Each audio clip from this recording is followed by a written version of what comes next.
The misconnection here in marketing is you want impressions and brand visibility. Salespeople want leads. When you send a connection request, the only conversion should be accepted.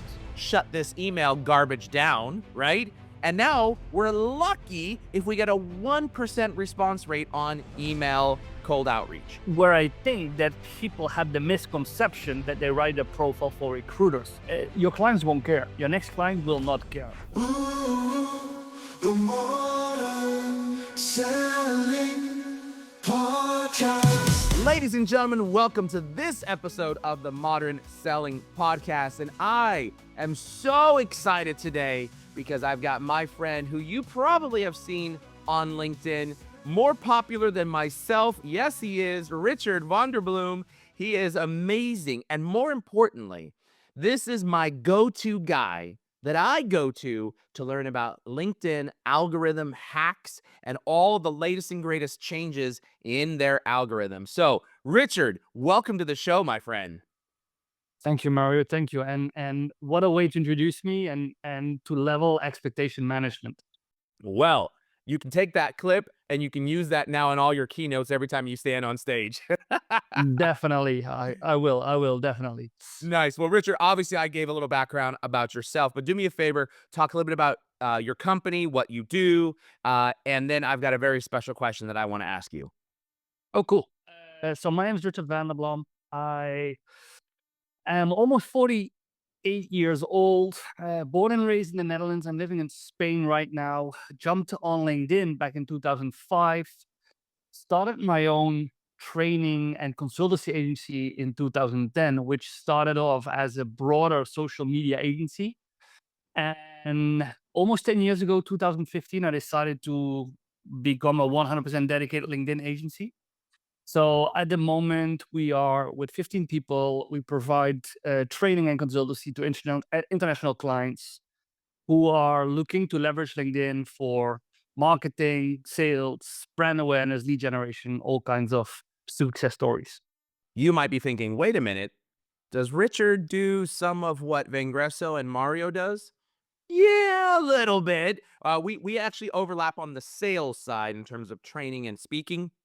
But there's a whole other facet to Richard's business that is around the marketing and marketing development, lead generation, those types of things that really I have grown fond of. And also, as I mentioned earlier, very, very much so my go-to guy when I want to know about the how to, what to, where to, when to on LinkedIn. So, Richard, do me a favor. How long have you been doing this for? You said 2010?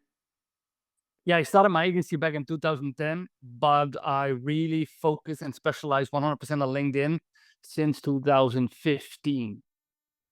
I love it. Very good. So our tracks are roughly about the same, in both in terms of age as well as in terms of our tracks. So this is awesome. And generally speaking, on this show, I always ask all of my guests a very specific question, and I'm looking for something juicy, man, because I know you as a public figure on LinkedIn, of course, and I'm looking for something super juicy, and that is, tell us something nobody would know about you even if they're looking at any or all of your social profiles. Probably something you will not find anywhere is that for 2 years, I was owner of a diving shop on the beautiful island of Zanzibar out of the coast from Tanzania without even ever in my life uh, made a dive myself. I don't have paddy. I can snorkel my way around the ocean, but I never dive. Yet I was co-owner of a diving shop on the beautiful island of Zanzibar. Oh, very nice. I think I heard you say you were, meaning you're no longer, correct?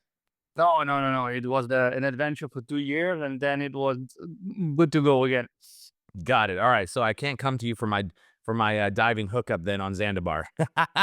No, no. Although it's a beautiful island to dive, it's a beautiful island. Yeah, and a beautiful like the Indian Ocean is well, it's stunning. Fantastic. I actually never heard of Zanzibar. Maybe call me, someone who doesn't maybe look at geography. I don't know, but everything's centralized around North America, South America for us, right? Probably you would go to the Caribbean to do your diving, no? That's exactly right. The Yeah, Caribbean. yeah, Yeah, yeah, yeah, exactly. exactly. Yeah.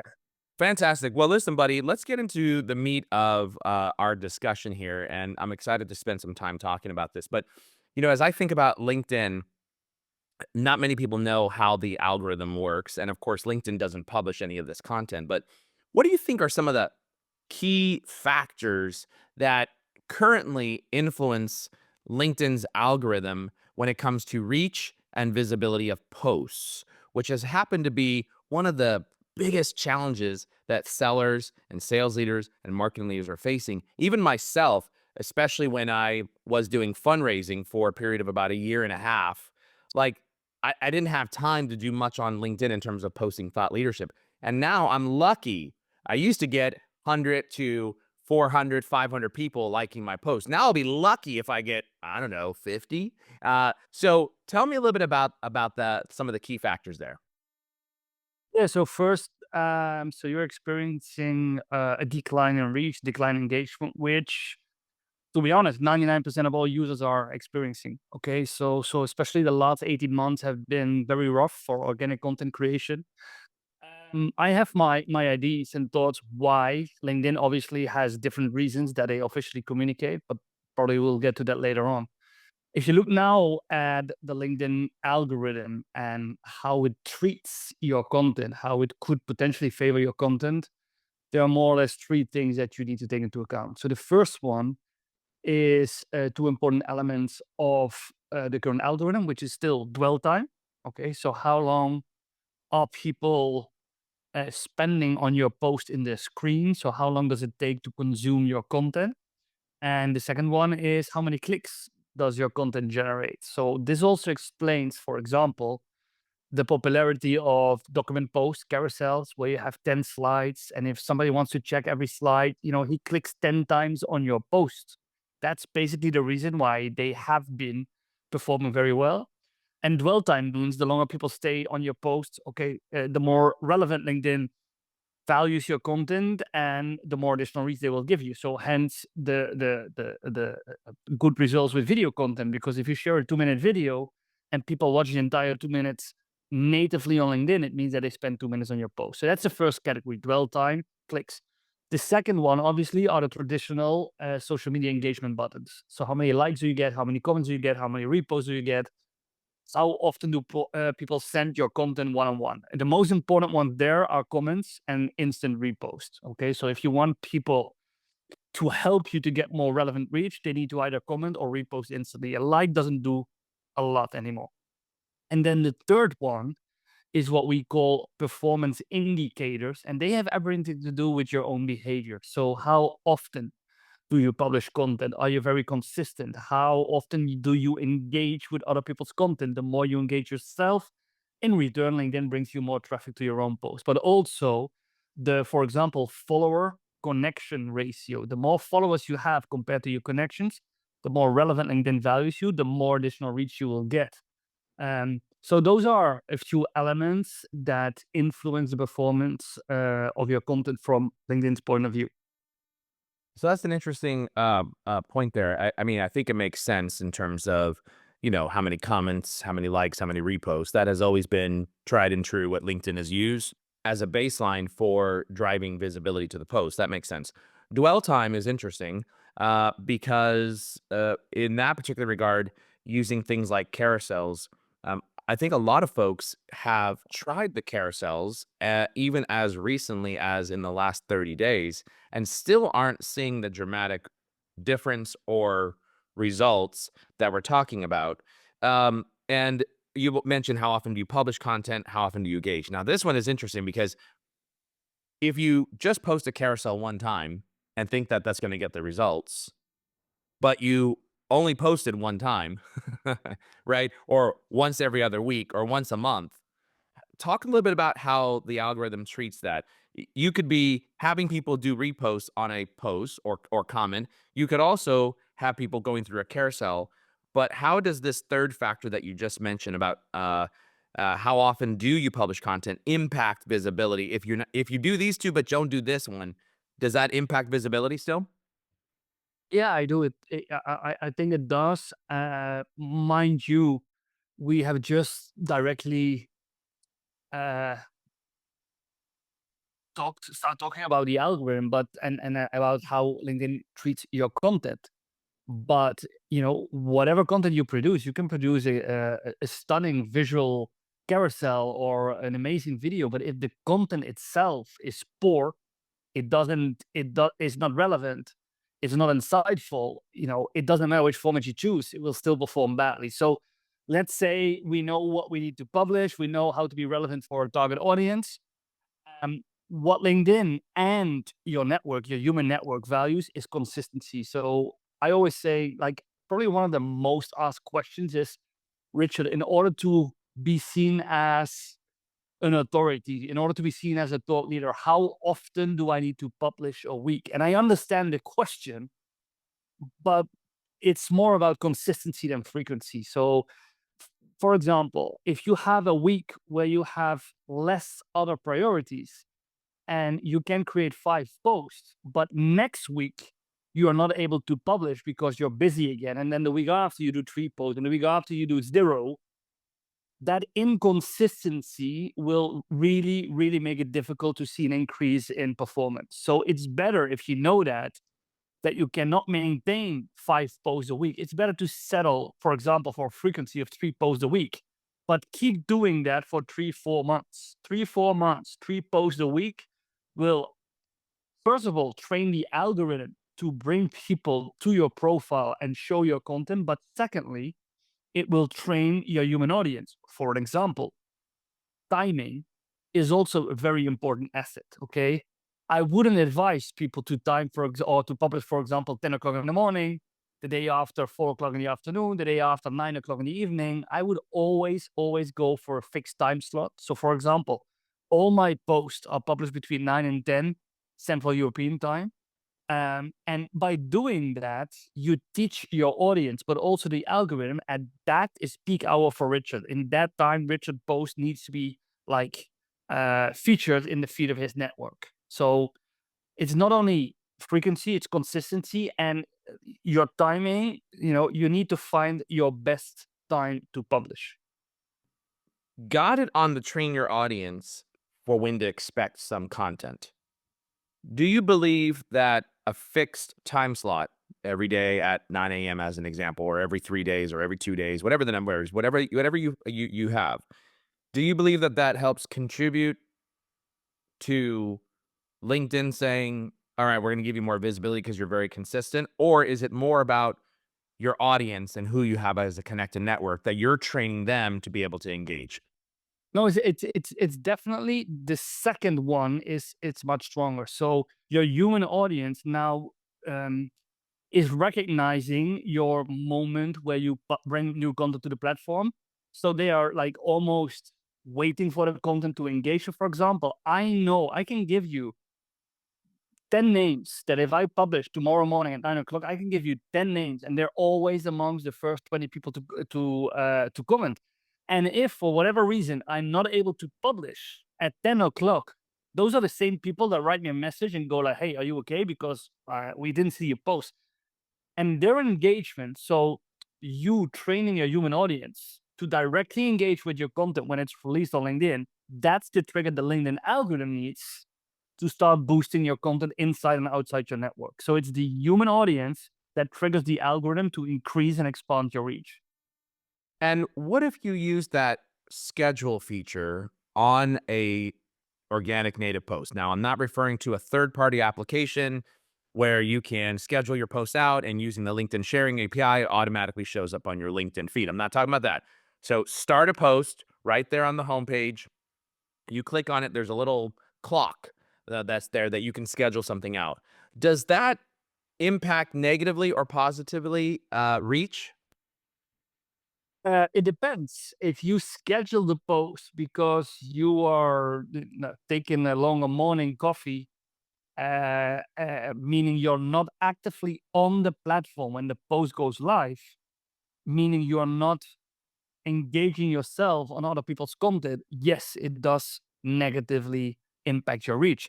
So the act of scheduling does not harm your reach, but it's you scheduling a post while you're not there to engage 5 minutes prior to publishing and 10 minutes after publishing, that brings you less reach. So it's a combination of publishing your post and yourself engaging on other people's content, responding to the first comment you get, that creates maximum reach. And that often is forgotten when people schedule.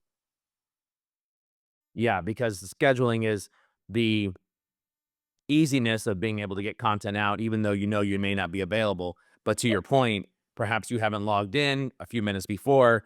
LinkedIn doesn't know that you're alive and well, and they know that you're using the scheduling feature. What about companies who are using these employee advocacy solutions? I spent a lot of time talking about this with marketing organizations and sales organizations. This is what it looks like. Marketing organizations purchase a employee advocacy solution. They want to be able to get their content out there. They've got 100 sales reps or 1,000 sales reps. Doesn't really matter. And their focus is, man, if I can get 1,000 people sharing the content, we can drive impressions. Perhaps we can drive clicks up. This is really good for the company. And oh, by the way, not just salespeople, but the whole entire company. Now, what they're thinking about is the mass quantity of content. And of course, using an auto sharing post through a solution like an employee advocacy solution, there is going to be greater visibility, no doubt. There is going to be some reach. But then all of a sudden, sales teams start using it for 30, 60, 90 days, and they don't see any impact whatsoever of content sharing. What a lot of sales leaders don't understand is that that's not social sharing, that's automation. And what they also don't realize is that LinkedIn knows with 100% certainty that that post was shared through an employee advocacy solution using the LinkedIn sharing API.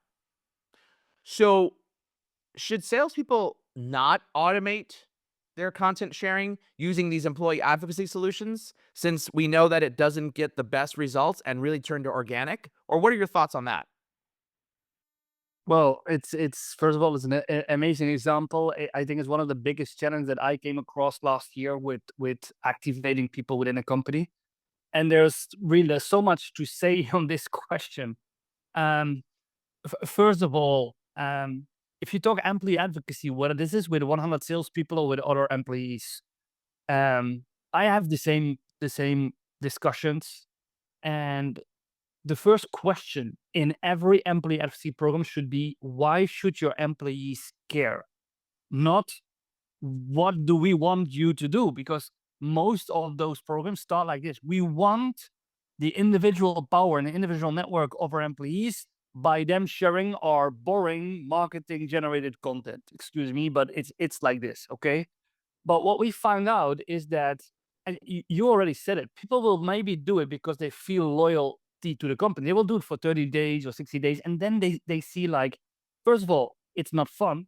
It's not fun.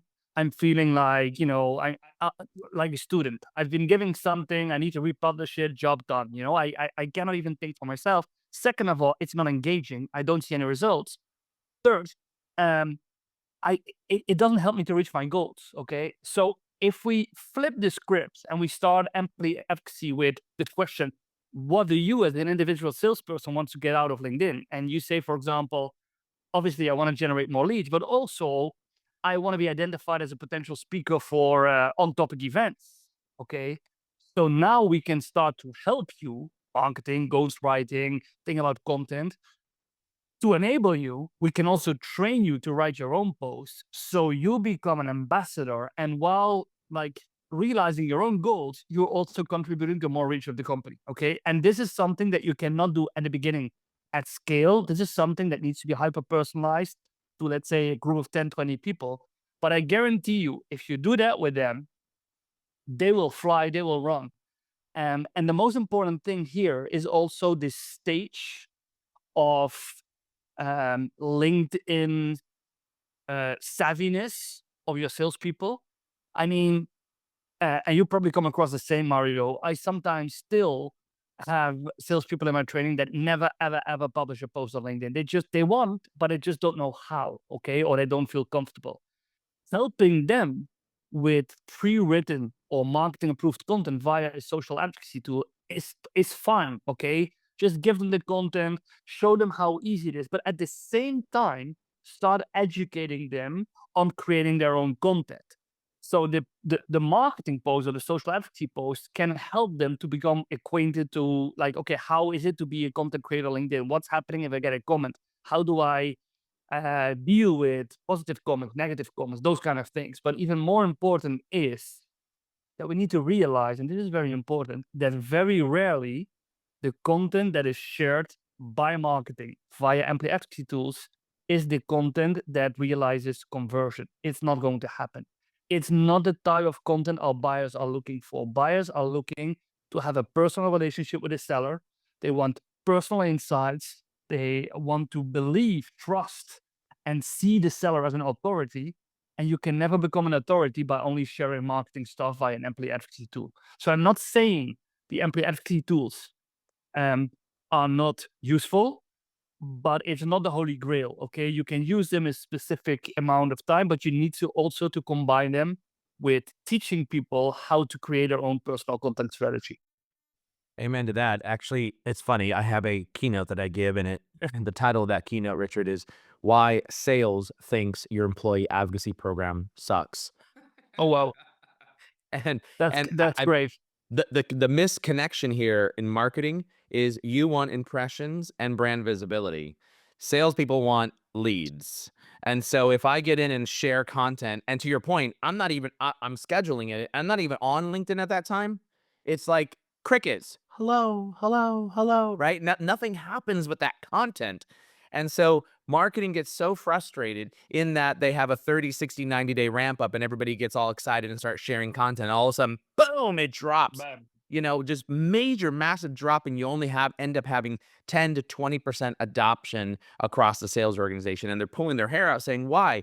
And it was exactly as you just described, which is you didn't teach them how the algorithm works. You actually wanted to automate everything. And if we've learned anything in sales, we've taken platforms like SalesLoft, Outreach, Apollo, and we've sprayed and prayed for I don't know how many years. And then Google and Microsoft caught up to everyone and said, we're going to shut this email garbage down, right? And now we're lucky if we get a 1% response rate on email cold outreach. 1%. And we're happy when we get 1%. Now, LinkedIn has done the same, saying, guys, I'm only going to expose you to maybe 5% of your network on an automated post. You're not even on the platform. I'm not going to reward you for that. So we need to think differently. It's interesting, Richard. And I know you know this algorithm hack. Let's just pretend you and I connect on LinkedIn. I send you a personalized connection request. You accept the connection request. The very next thing that we teach our sellers to do is to turn around and send what we call a welcome message. Some sort of engaging message that brings value, that identifies who they are. Maybe it's a blog, a white paper, ebook, a webinar, any of those types of things, and then ask a question to solicit engagement. Subsequently, your desire is to get them to reply because something happens over the next 4 weeks after you get them to reply through LinkedIn messaging. You want to talk about that, or in terms of what happens over the next 4 weeks if I get you to reply on messaging? Um, I was thinking about so many things when you were saying about the outreach, and I couldn't agree more. I think we're very aligned on this. When you send a connection request, the only conversion should be acceptance. It should not be a demo. It should not be an appointment. No, I need the person just simply to accept, because that brings me the opportunity to send what you say, a welcome message. We call it a follow-up message, but it's basically the same. Offering something that is very, very valuable. The only thing is, I don't know if you said it, Mario, but let me ask you the question now. What we teach the people is not to send the blog or the article or the invite for the webinar, but simply to say, hey, I have this great blog. It's receiving very good feedback from sales leaders just like you. It has amazing insights. Please let me know if I can send it to yes or no. We call that the $1,000,000 question, okay? Because what we have seen is that if the buyer or the potential client at that moment says, yes, I'm interested, there is commitment now, not only to receive it, also to provide you with feedback, okay? And you directly tap into the people who are open for a conversation, or at least want to have an insight in your content. So then when somebody says, yes, please send it to me, we send the content to them, and then we wait until we get proactively feedback. Or maybe 1 or 2 weeks later, we drop another message and say, hey, did you have the time to go through the content? Was it helpful? And I probably you refer to the time 4 weeks where you say like, hey, so you connected. Now a few things happen, and people underestimate this. Because even if your new connection is ghosting your welcomes message, okay, because that happens, you're connected, you send a wonderful welcomes message, you're not selling anything, you're just providing value, yet you're still being ghosted. The algorithm in the first 3 weeks after being connected is going to show all your content to that person. Okay. So every time that person logs into LinkedIn, checks his feed, your post will be there. So if your content strategy is client focused, add value, even if the person is going to ghost you, he will still see a lot of posts in the next 2 or 3 weeks. Okay. And obviously, this builds like authority. This builds, a position like top of mind in somebody's brain. And when something happens at their company or they have a question, you will probably be the first that they come back to, even if they ghost you at the beginning. Um, we have what we call a rule of three that we apply on LinkedIn communication. It works in 80% of all cases. And that means that if you have received 3 neutral or positive responses, that's the moment to convert to your first initial meeting. So if we do the math, I'm sending a connection request, somebody accepts, that's the first action that is positive. Okay. Then I send my welcomes message and somebody goes like, hey, that is a great thing. Please send me the blog. That's the second time somebody is positive. And then you ask for feedback and somebody says like, wow, yeah, I read it. It was great. It tackles exactly the challenges we have. Well, that's the moment you can say, hey, you know what? I have probably more insights that really can help you. But wouldn't this be a great moment to schedule a 15-minute introduction call? Boom, conversion made. Love that. And before I give my reply, we're going to take this very quick commercial break and listen to this message from our program sponsor.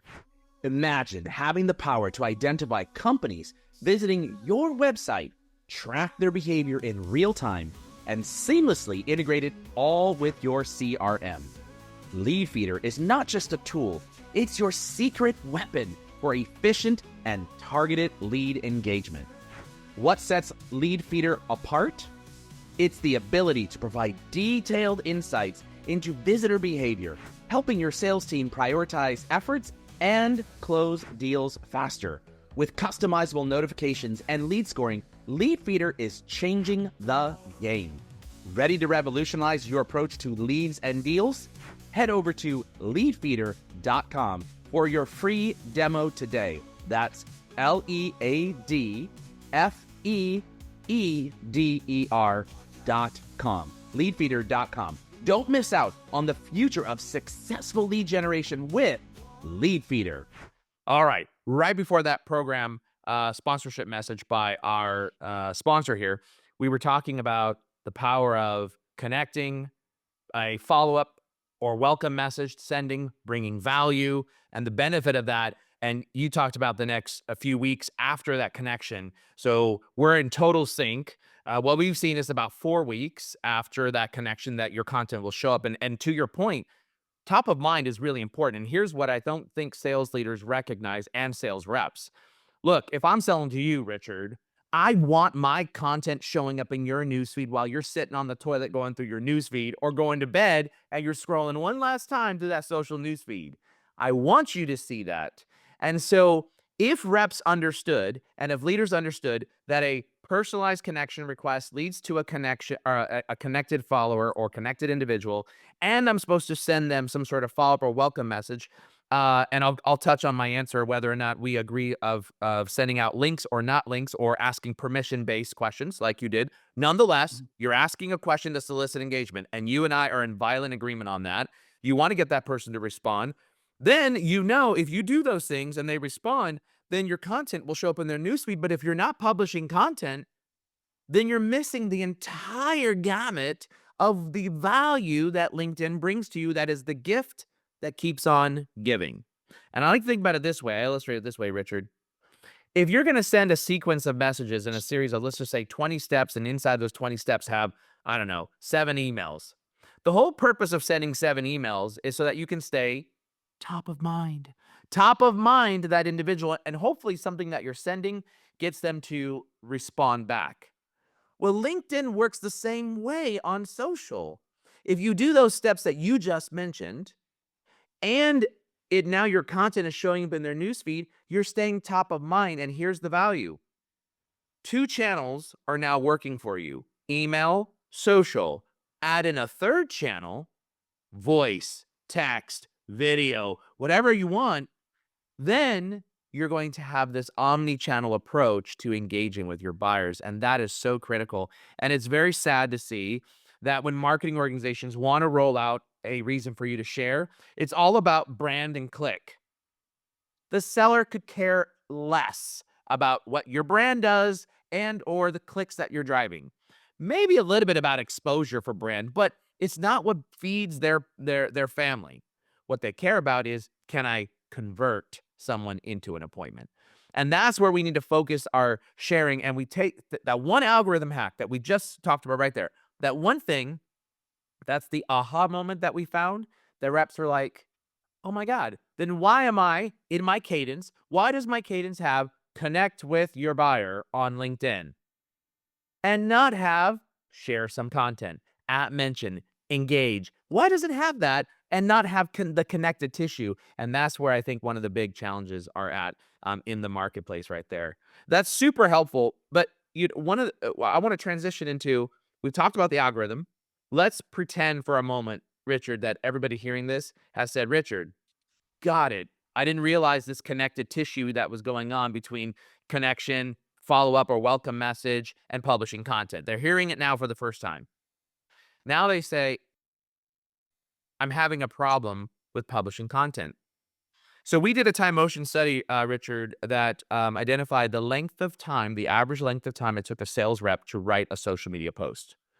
That number came out to be 32 minutes to write a social media post. And that's one of the reasons why we launched Fly Posts AI, which is a feature set of Fly Message, so that we, as an AI writing tool, we program the algorithm to write just like LinkedIn would want, with titles, headlines, questions, and listicles, all in content, so that we can do that in less than 2 minutes for a seller, and then they go in and actually edit now. It's not automation. We're actually a writing tool to help them in that particular regard. And we saw our growth go from here to the big hockey stick after releasing that, along with Fly Engage, which was the commenting. And so I think what a lot of folks are challenged by is, how do I write content? I don't have domain authority. I don't have expertise. What do you suggest people do? Obviously, we are promoting Fly Posts because that's our product. But what do you suggest people do? Pretend you don't know about Fly Posts to help you write content. How do you write this content that speeds up the process? Yeah, I recognize. I mean, time is, for a lot of people, especially with sales reps, is our most important asset. So every 32 minutes, we always say it takes the average rep half an hour. So we're pretty much aligned there as well. 30 minutes for a post, and then doing that consistently without seeing any results. After 1 month, you probably stop. You go like, I'm not going to spend half an hour of my day writing a post that in the end doesn't bring me any like visible results. I think where it starts to go wrong is that people often don't have an idea what to write. Okay. So they put in their agenda something like, okay, content creation, LinkedIn creation, I need to write a post. Okay. Or it's Tuesday and they have committed themselves to every Tuesday write a post. And then, you open your computer and you go like, okay, what's next? Okay. Did I had a interesting event this week? No, I didn't. Did I heard an interesting question from a client? No, I didn't. And then, you lose time. So first of all, you need to have some pillars of your own personal content strategy. Now, there are a few. We always work with 5 content pillars. So we have what we call personal storytelling, which is an important pillar. This is the salesperson literally sharing someone his own story. So this could be something that he went through during his career. an experience he had with a client, but this could also be more personal related. Okay.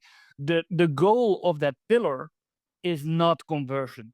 It's to humanize your brand. Okay. To see if people resonate with the story you tell, because we all love stories. Basically, we love to read stories. Now, the second pillar is thought leadership content. And this is often what we call marketing content. So those are the white papers, the ebooks, the reports, the benchmarks that you can, publish. And probably marketing creates it, but it's your job to create like a killer post. And like tools like Flight Post you mentioned, and there are a few on the market, or actually there are a lot on the market, help. Actually, a lot of those tools help to, when you upload the white paper, to create a LinkedIn post that is exactly needs to be written as the algorithm. Okay, so there you can save some time. And then the third pillar is event content. It always surprises me how many salespeople do not recognize an event, a conference, a network meeting as a content creation opportunity. Because I mean, you have the announcement that you're going to this wonderful conference. You have the date that you're at your conference, where you can take a video or a few pictures. You can create an after post where you have a summary of the insights you had. And there's so much that you can do with content around specific events as a seller. Fourth pillar is industry related content. So you need to show that you understand what's happening in the industry. So this means that you need to be connected with relevant sources that talk about industry developments, and you can really use that content to create your own posts. And the fifth one is what we call unique value proposition. Okay. And this is a dangerous one, because that means that you're actually positioning yourself as a possible opportunity for your clients. And this is what I still see, that people forget about the four pillars. And the only thing they're like yelling on LinkedIn is buy me. Okay. Buy me. Need a leadership coach? I can give you a 6-month program, blah, blah, blah. But when I click on the profile of, for example, this leadership coach, there is no content for me as a leader that taps into the challenges, the needs. So the unique value proposition content only works if you combine it with all the other pillars that position yourself as an authority, that makes people trust you, and then they are ready to convert. So those 5 pillars, if you have them, it becomes like more easy, because then you can think, okay, do I have a personal story? Do I have an event? Can I get some information from marketing? What's happening in the industry? And that's probably an open door, but it's, you need to train yourself, because what will take you now 32 minutes will take you 25 minutes in 2 months from now, and it will take you 15 minutes in half a year from now, because you are going to teach yourself to become a better writer. You're going to see if you are open for feedback. If you look, what is the feedback I get from my audience? What's working, what's not? So delete what's not working, scale what's working, and in the end, you become your own content writing machine, especially if you get help from tools that like speed up the writing process, and then you just become the best editor. But still, You touched on the LinkedIn profile and the importance of that message, that the messaging on your profile in association with sharing of content. And this is our, as you know, we've done 20,000 plus LinkedIn profiles in helping to reach, to transform them for corporations. And the one that gets me the most is that in my headline, I've got quota crushing sales rep, or in my about section, I've got all-time best contract negotiator, right? 20-time President's Club earner. And what we're missing is look, if you're going to use LinkedIn to 1, connect, 2, engage, 3, share content, you're trying to bring value to an individual, and then they go to your profile and all they see is sales rep.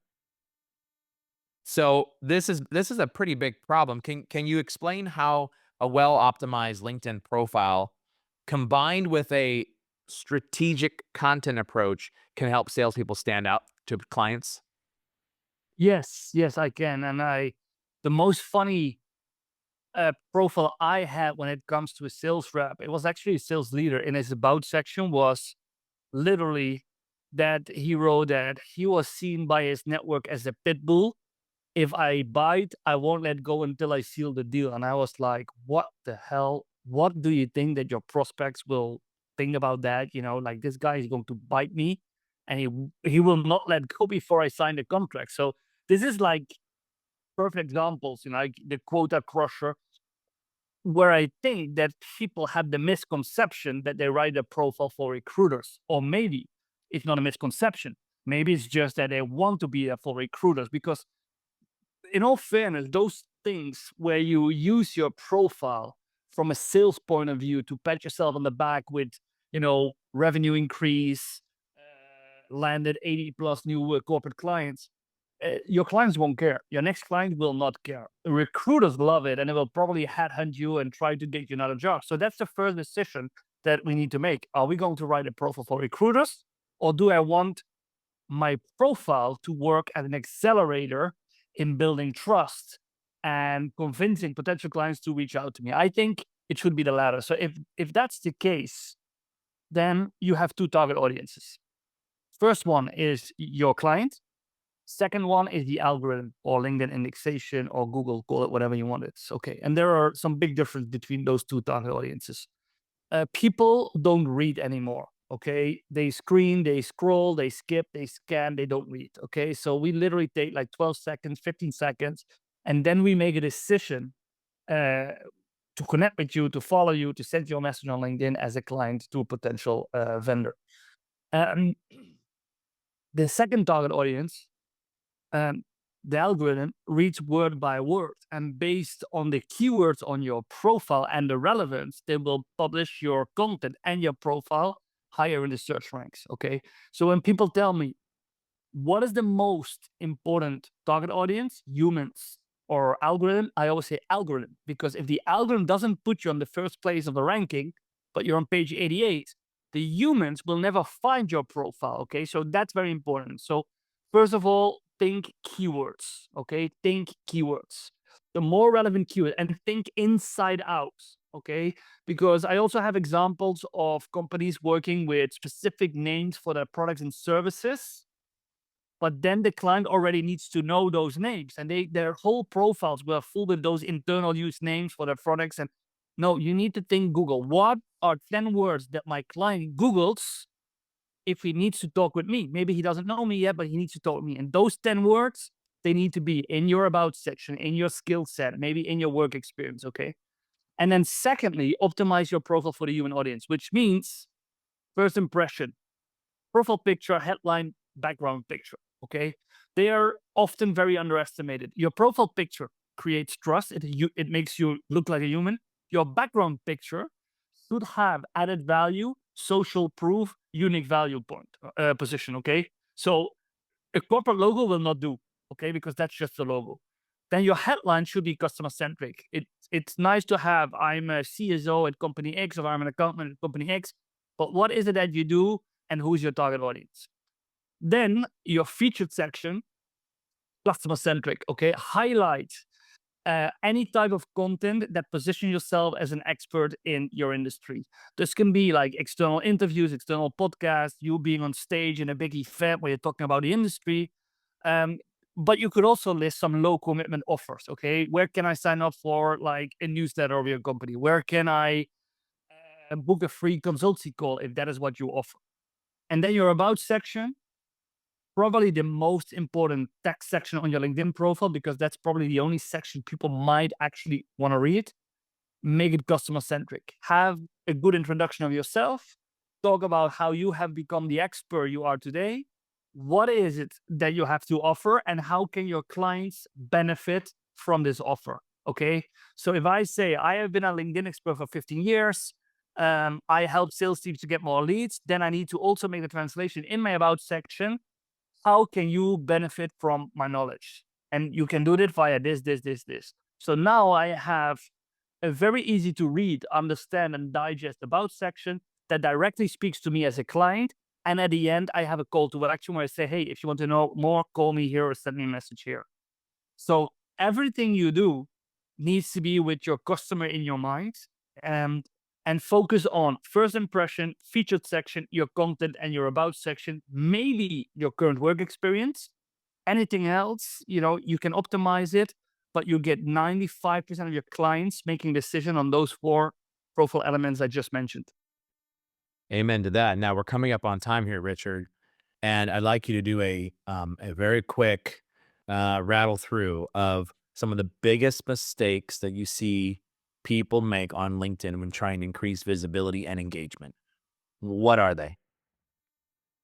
Well, I think first of all, there's a huge increase in people looking for shortcuts. Okay, people looking for external tools, uploading 200 potential clients, sending them automated connection requests, sending them automated follow-ups, and they are literally underestimating their clients because I can tell if it's a personalized message or if it's a flow chart or a flow scheme where I'm in. So that's the first thing. You build a company based on trust and credibility. You need to hyper personalize your approach. That's the first thing. Second pitfall is, I think, trying to go viral while the real thing you need to go is trying to get conversion. Okay. It's very easy to get frustrated if your post gets 50, 60 likes and then you see this amazing infographic shared by someone who gets like 3,000 likes. And you go like, hey, if I grab that infographic or if I make it more or less the same infographic, I also might reach those numbers. But often this is vanity, okay? So it doesn't make sense for me as a sales leader in, for example, a SaaS software company to share an infographic about 10 leadership tips. I know it's probably will perform better than my original post, but it will not convert because it's not your target audience. And then the third one is probably about losing somewhere along the road your authenticity, becoming too corporate by having, for example, you mentioned it, too many company posts and too less Richard or Mario posts, too less personal stories, too less personal engagement. Because what we see is that sellers who have a more personal content strategy compared to sellers who would only share or repost company content is that they get 8 times more conversion. So I know it can be a bit tough or maybe a bit like scary to put yourself like out there and act like you're a real human on LinkedIn, but I guarantee you that the feedback that you will get from your clients, the feedback that you will get from your network is so much more fun and so much more positive than just sharing company stuff where nobody cares about. And that's how we become human, right? We integrate the personal aspects along with the business and the corporate, and we need to become human. I do have a question for you. Now, I'm going to go a little bit overtime on this one.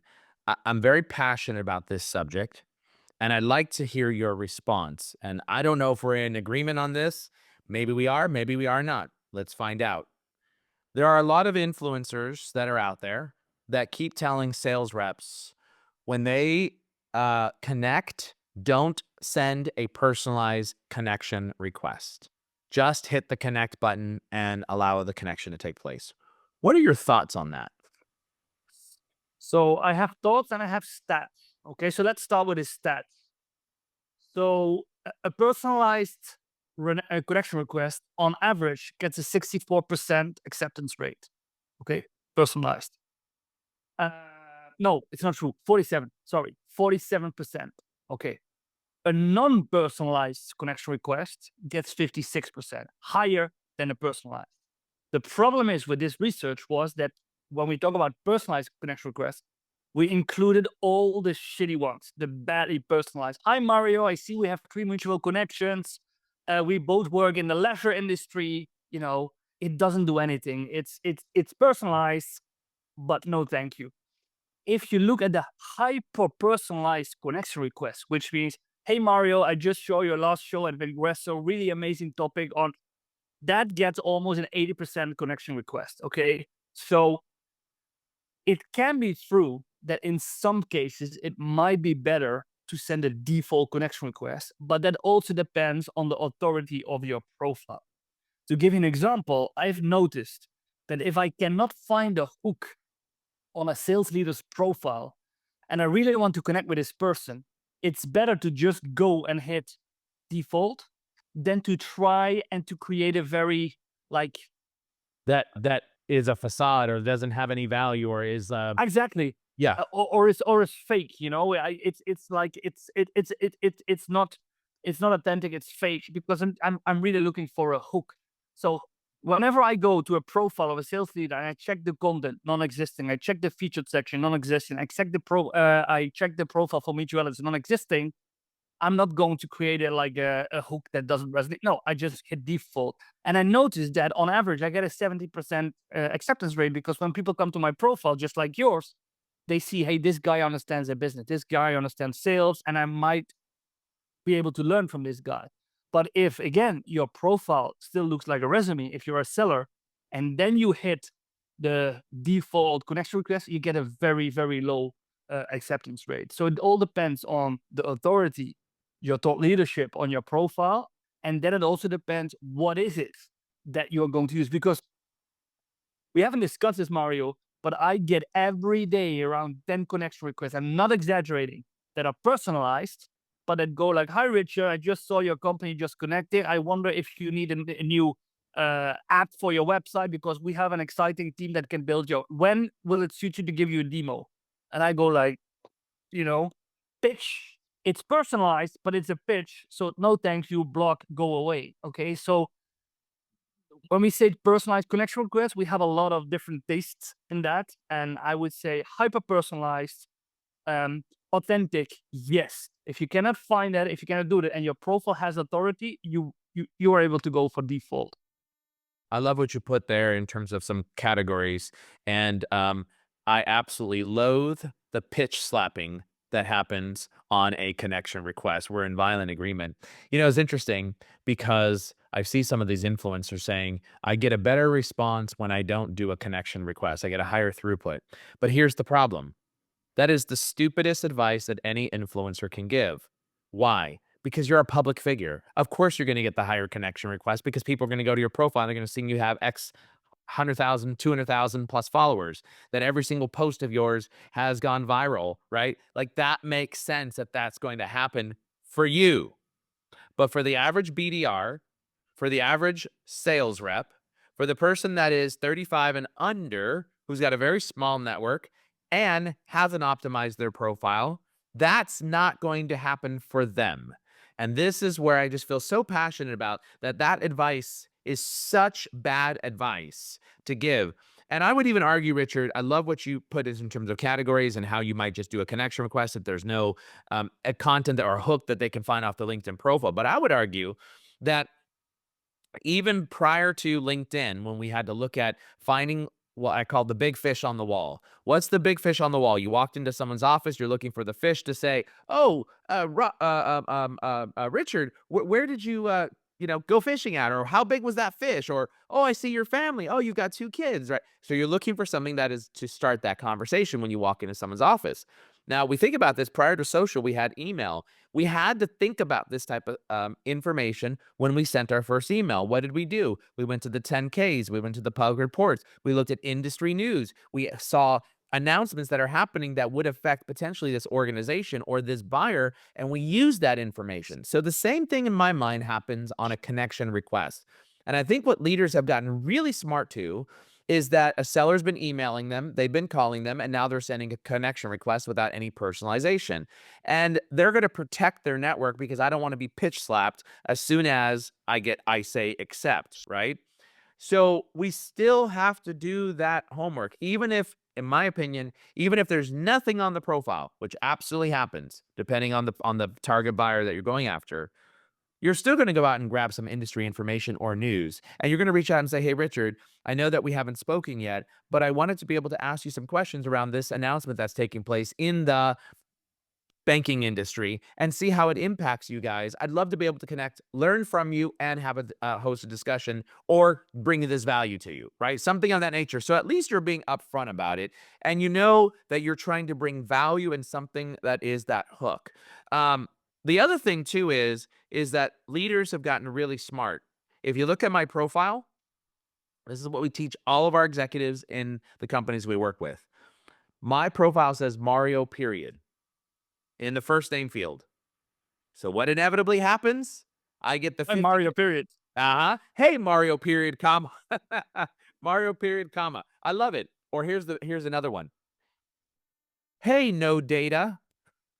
Hey, no data, which clearly indicates that somebody is using an automation tool to be able to send those connection requests. And that is why, even like with our tool Fly Message, we do no automation whatsoever because we do not believe that more tools like SalesLoft, Outreach, and Apollo, which are valuable tools for various use cases, but we do not believe that adding on more automation to an automated world already that is not driving human connection is better for the rep.